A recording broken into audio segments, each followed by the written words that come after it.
Welcome to Deb Marlowe's Regency Kitchen. We're going to talk about shortbread today. Some of you may follow me on some of my social media, and you might have seen in my birthday month that I was, because I'm a big celebrator of the birthday month, I bought myself a birthday present, something that I've wanted for a super long time, and it is a pretty decorated shortbread pan. And so I had to find a really great recipe to go with my beautifully decorated shortbread pan. So I found a good recipe for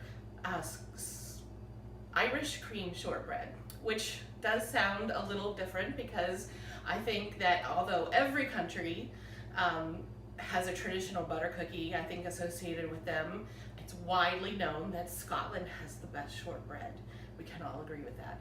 Nevertheless, in my Scottish thistle shortbread, I'm making an Irish cream shortbread cookie. The story of shortbread starts super long ago in the Middle Ages. It was called biscuit bread.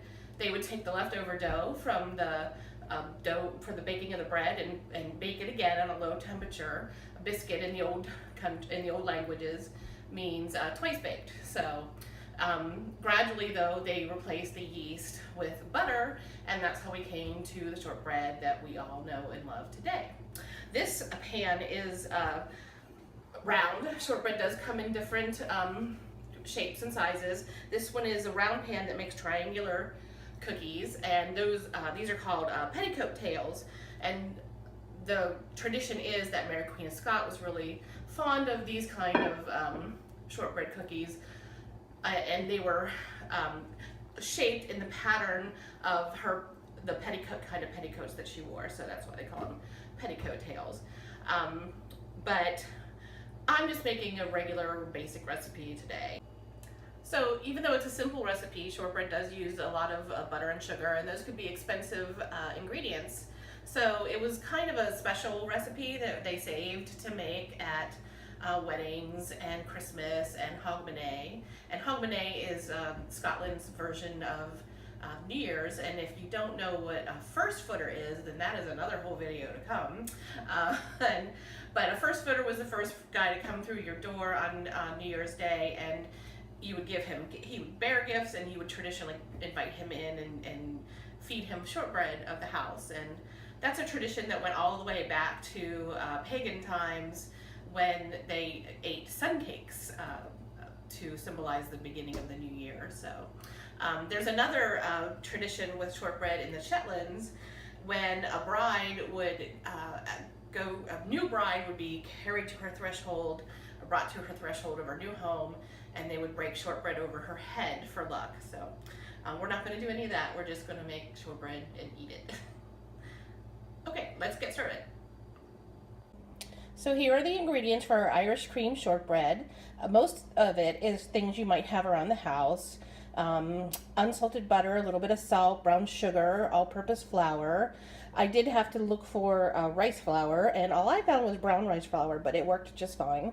And to make an Irish cream shortbread, we are using some Irish cream, but if you prefer not to use that, you can just use vanilla instead.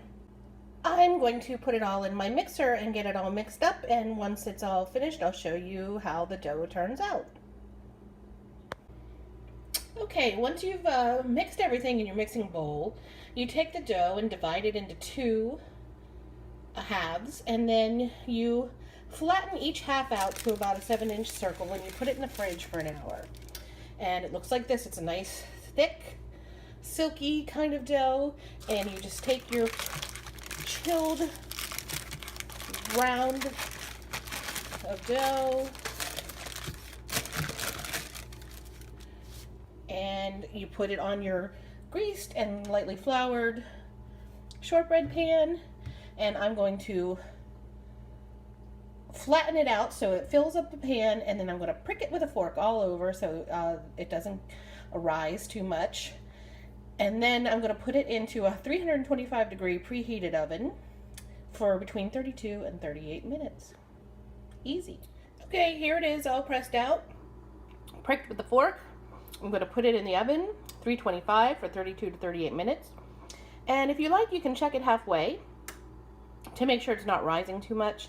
And if it is, you can just press it down a little bit with the back end of the spatula. All right, we'll check it when it's done. Okay, and when you're all done baking, you take it out and you let it cool in the pan for 15 minutes. And then you take it out onto a cutting board and let it cool completely. It's nice and golden brown. And then you can score it along the lines and enjoy.